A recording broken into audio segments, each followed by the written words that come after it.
Selamat datang di channel Agustiana Merdekawati. Kali ini saya akan membahas mengenai sistem database. Sebelum mulai, jangan lupa klik tombol subscribe dan aktifkan lonceng notifikasinya. Terima kasih. Jumpa kembali di channel YouTube saya, Agustiana Merdekawati. Kali ini kita akan membahas mengenai sistem database. Awal kita mempelajari sistem database, yaitu kita harus mengenal adanya data dan informasi. Data yaitu representasi fakta mengenai objek yang dinyatakan dalam bentuk huruf, angka, simbol, grafik, gambar, atau kombinasinya. Jadi data itu representasi atau tampilan dari faktanya. Seperti itu. Selanjutnya, menurut Sudirman dan Wijayani tahun 96 mengatakan bahwa data merupakan representasi dari fakta yang dapat diperoleh dari mana saja yang dapat dimengerti oleh komputer, sehingga data dapat dilakukan dengan atau tanpa komputer. Selanjutnya, informasi adalah data yang diorganisasikan ke bentuk yang sesuai dengan kebutuhan pemakai. Jadi, secara garis besarnya, data itu merupakan sumber dari informasi. Sedangkan informasi itu yaitu hasil dari pengolahan data. Jadi, kalau data tidak diolah, maka tidak menghasilkan suatu informasi. Selanjutnya, kita masuk ke basis data atau database. Basis data atau database yaitu suatu susunan atau kumpulan data operasional lengkap dari suatu organisasi atau perusahaan yang diorganisir atau dikelola dan disimpan secara terintegrasi dengan menggunakan metode tertentu dengan menggunakan komputer sehingga mampu menyediakan informasi yang diperlukan pemakaiannya. Sehingga database itu merupakan sekumpulan data di mana sekumpulan data tersebut saling terintegrasi. Dan sekumpulan data tersebut diolah dengan menggunakan metode tertentu atau disimpan dengan metode tertentu dengan menggunakan suatu komputer sehingga menghasilkan suatu informasi yang dibutuhkan oleh user atau pemakai. Selanjutnya masuk ke hierarki dari organisasi data. Hierarki dari organisasi data dari yang terkecil yaitu bit, selanjutnya byte atau karakter, field atau elemen data, selanjutnya record, file, dan database. Bit merupakan unit terkecil dari suatu data yang terdiri dari bilangan 1 dan 0. Jadi kalau kita pernah mempelajari suatu rangkaian data yang berisi bilangan biner, atau kita mempelajari organisasi komputer, di situ kita mempelajari susunan bilangan biner yang terdiri dari 1, 0. Saya ambil contoh, misal huruf A terdiri dari bilangan biner berapa, seperti itu. Nah, itu merupakan rangkaian dari bit. Selanjutnya, kelompok bit yang mewakili suatu angka, karakter, ataupun simbol kita mengenal dengan byte. Jadi byte itu merupakan angka, karakter, ataupun simbol. Jadi sekumpulan dari bit. Saya ambil contoh tadi.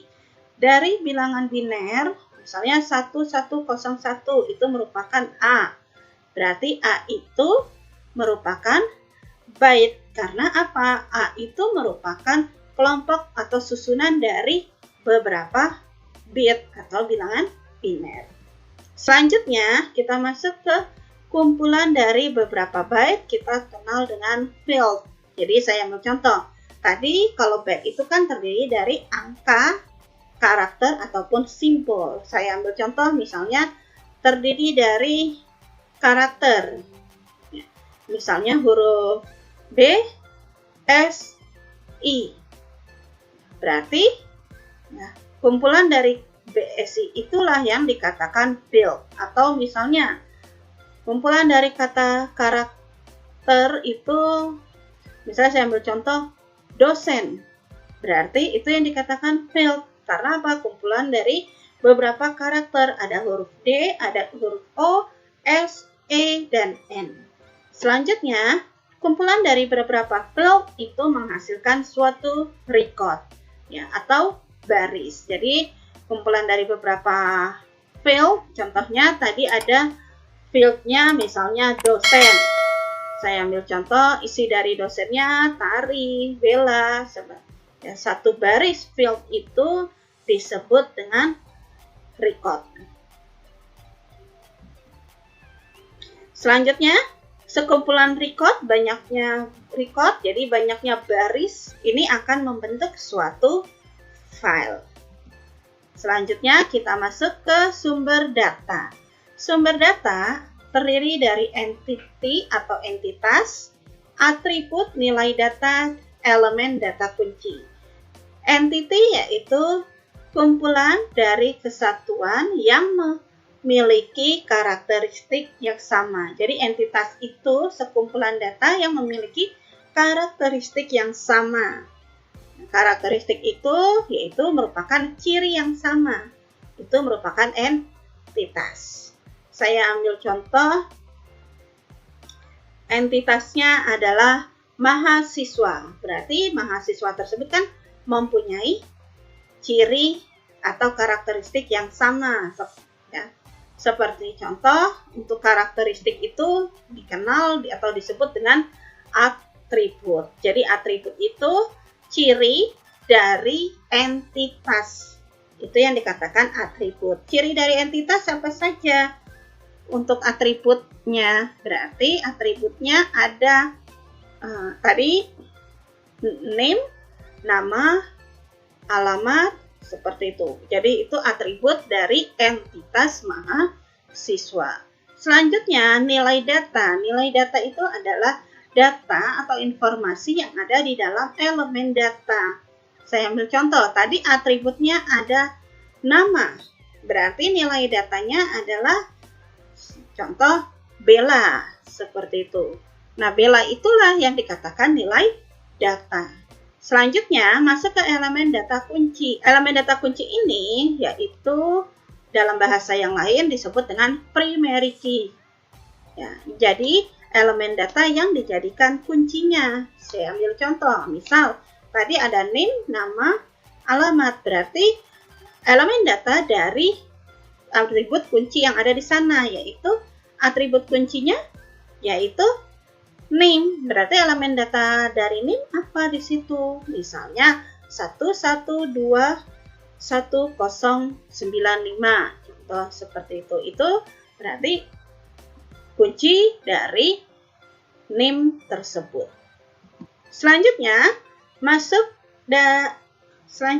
masuk IR diagram. IR diagram yaitu ilustrasi atau penggambaran objek-objek atau entitas dan atribut yang saling berelasi antar keduanya. Jadi kalau dijelaskan, IR diagram itu merupakan diagram yang menggambarkan relasi antar entitasnya atau ada keterhubungan antar entitasnya. Itu IR diagram. Selanjutnya, IR diagram diperkenalkan oleh Peter Chan. Ini terdapat dalam bukunya karangan Kowal dan Martin. Selanjutnya, simbol IR diagram yang pertama dengan simbol persegi panjang ini yang menyatakan entitas. Next, simbol belah ketupat seperti ini yang menyatakan relasi. Selanjutnya, simbol yang berbentuk elips ini yang menyatakan atribut, dan simbol yang garis ini menyatakan penghubung. Selanjutnya, masuk ke cardinality. Apa itu cardinality? Cardinality di sini menentukan jumlah entitas yang dapat dikaitkan dengan entitas lainnya melalui relationship setnya. Jadi kardinalitas di sini kita menghitung berapa banyak keterhubungan antar suatu entitasnya. Selanjutnya di sini jenis mapping cardinality terdapat 4, yaitu relasi satu ke satu atau disebut dengan one to one, relasi satu ke banyak atau disebut dengan one to many, relasi banyak ke satu ini disebut dengan many to one, dan relasi banyak ke banyak ini disebut dengan many to many. Contoh di sini kardinalitas dari relasi one to one ya.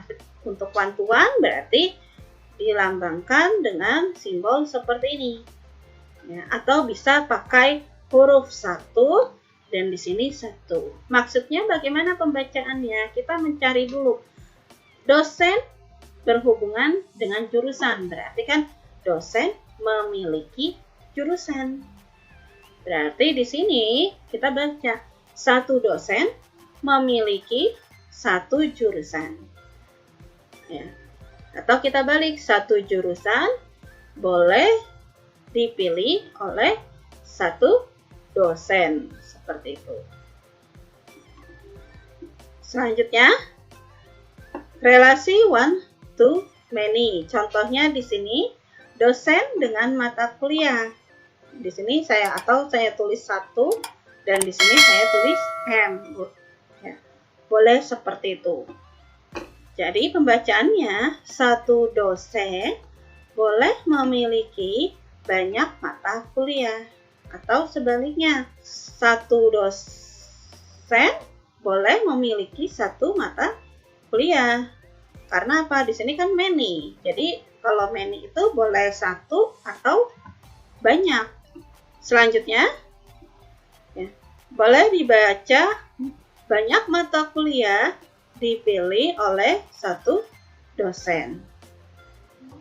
Berikutnya, di sini many to many. Many to many yaitu mahasiswa dengan mata kuliah. Jadi logikanya satu mahasiswa bisa memilih satu mata kuliah. Atau satu mahasiswa bisa memilih banyak mata kuliah. Atau ya, satu mata kuliah dipilih banyak mahasiswa. Seperti itu. Jadi boleh bacanya dari kiri ke kanan atau kanan ke kiri. Dan kalau simbol seperti ini menyatakan many. Selanjutnya masuk ke sistem manajemen basis data. Apa itu sistem manajemen basis data? Yaitu sistem yang digunakan untuk mengintegrasikan beberapa data file ke dalam suatu database. Terdiri dari perangkat lunak, piranti keras, dan prosedur untuk mengolah dan mengatur database tersebut. Jadi, sistem basis data itu merupakan sebuah sistem yang mengelola beberapa data atau mengelola suatu data ke dalam suatu database. Dalam mengelola suatu data tersebut membutuhkan suatu hardware maupun software dan prosedur yang ada di dalamnya. Seperti contoh, misal saya membuat suatu database perpustakaan atau saya membuat sistem manajemen basis data perpustakaan. Berarti di situ yang saya butuhkan yaitu piranti lunaknya, piranti lunak atau softwarenya, yaitu software yang dijadikan sistem manajemen basis datanya. Apa di situ? Misalnya saya menggunakan MySQL. Selanjutnya, piranti kerasnya. Piranti kerasnya apa? Saya menggunakan laptop atau komputer. Prosedurnya, prosedur itu adalah aturan yang digunakan atau sintaks yang digunakan untuk mengolah atau mengelola suatu database. Itu sistem manajemen basis data. Selanjutnya, masuk ke dalam model data. Model data terdapat 3 bentuk. Yang pertama yaitu model data relasional, yaitu menggambarkan hubungan antar entiti dalam bentuk tabel 2 dimensi, di mana setiap kolom merupakan atribut dari suatu entiti, sehingga dalam suatu kolom dari tabel menggambarkan data record dalam pengertian konvensional. Jadi maksudnya model data relation di sini terdapat penggambaran suatu model data, di mana keterhubungannya ini dengan menyajikan data dalam bentuk tabel seperti ini. Jadi tiap entitasnya dibuatkan tabel seperti ini. Ini ada tabel supplier, selanjutnya ada tabel pengiriman, dan ada tabel suku cadang. Dari tabel ini kita berikan relasinya atau keterhubungan antar entitasnya dengan cara kolom pada entitas 1 dihubungkan dengan kolom pada entitas 2. Mana yang dijadikan penghubungnya, atribut mana, atau kolom mana yang dijadikan penghubungnya. Nah, di sini contohnya yaitu supplier dengan pengiriman. Di dalam pengiriman kan ada nomor suppliernya berapa. Berarti nomor supplier ini dijadikan kolom penghubung ke tabel supplier yang ada nomor suppliernya juga. Dan selanjutnya ini untuk suku cadang ada nomor part, nama part, bahan baku, berat, dan kotak. Mana yang dijadikan atribut penghubungnya? Kita lihat di pengiriman, oh ada nomor part. Di sini di suku cadang juga ada nomor part. Berarti nomor part ini yang dijadikan penghubungnya atau yang terhubung antara kolom pengiriman dengan kolom suku cadang. Selanjutnya, model data berikutnya adalah model data hierarki, di mana model data hierarki ini menggambarkan hubungan antar entitas dalam bentuk struktur pohon, di mana terdapat root dan terdapat cabang. Selanjutnya, untuk kardinalitasnya dari model hierarki ada one to one dan one to many. Selanjutnya, di sini ada tahap dalam membuat model hierarki. Yang pertama, kita menentukan simpul rootnya terlebih dahulu. Setelah kita menentukan simpul rootnya, simpul root ini diambil dari data entitasnya. Selanjutnya, dari setiap simpul terdiri satu atau lebih root yang menjelaskan entitas simpul. Jadi dari root ini akan membuat satu atau lebih cabang. Satu atau lebih cabang ini nanti menjelaskan entitas dari simpulnya. Jadi yang simpul-simpul yang cabang itu menjadi entitas. Berikutnya, masuk ketergantungan simpul mengikuti levelnya.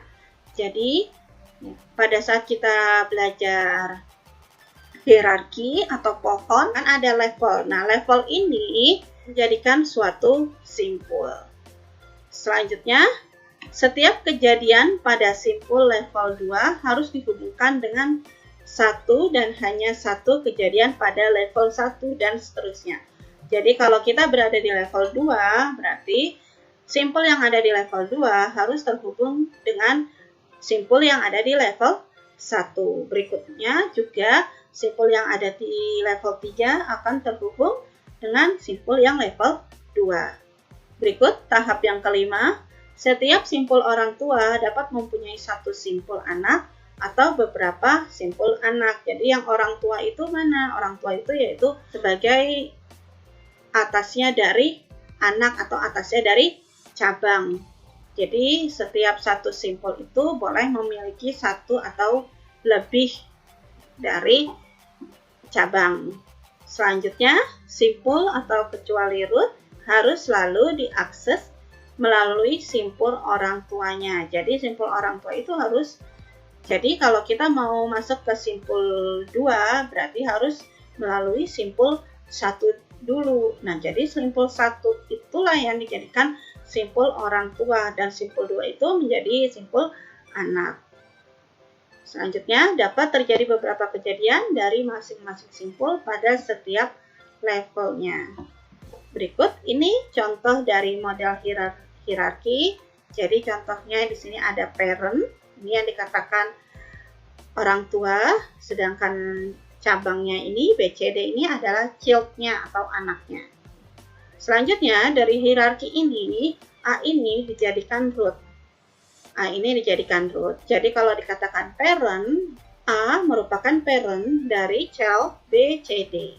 Selanjutnya B merupakan parent dari child E dan F. D merupakan parent dari G, H, dan I. Kalau misalnya kita gambarkan dalam data, berarti di sini diambil contoh dosen Parubaya. Terdapat entitasnya di sini. Kita masukkan entitasnya kembali. Apa di sini? Yaitu entitasnya ada sistem database dan ada analisa perancangan sistem informasi. Selanjutnya, simpulnya apa? Simpulnya selanjutnya adalah isi datanya, yaitu ada Nina, Lena, Hafiz, dan Novi. Ini penggambaran dari hierarki model. Berikutnya, masuk ke jaringan.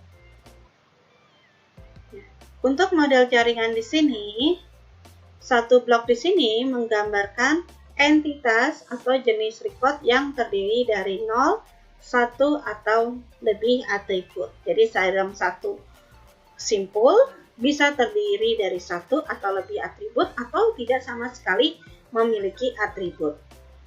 Selanjutnya, untuk yang model jaringan, ini mirip dengan model hierarki. Berikut di sini untuk model jaringan, diambil contoh, ini jaringannya. Ada R1, ini simpul R1 atau data R1, data R2 terhubung dengan data R3, data R1 terhubung dengan data R3, data R2 terhubung dengan data R4. Kalau dilihat dari hierarki ini, bisa kita lihat R1 mempunyai data R4, begitu juga dengan R2 mempunyai data R4. Jadi kalau dibuatkan dalam model jaringan datanya seperti ini, ada dosen Baya, selanjutnya ada simpul berikutnya menerangkan mata kuliahnya, yaitu sistem database dan APSI. Berikut ini ada datanya, ada Nina, Lena, Novi, dan Hafiz. Tapi bisa kita lihat di sini, Hafiz dia bisa masuk ke sistem database, juga bisa masuk ke analisa perancangan SISPO. Sama seperti ini, R4 bisa masuk ke R1, juga bisa masuk ke R2. Seperti itu. Itu contoh dari model jaringan. Oke, sampai di sini pembahasan mengenai sistem database pada video kali ini. Apabila ada yang ingin ditanya, silakan melalui kolom komen atau ingin merequest video pembelajaran apa selanjutnya, bisa melalui kolom komentar. Terima kasih semua. Terima kasih telah melihat video pembelajaran sistem database di channel Agustiana Merdekawati. Jangan lupa klik tombol subscribe-nya dan aktifkan lonceng notifikasinya. Terima kasih.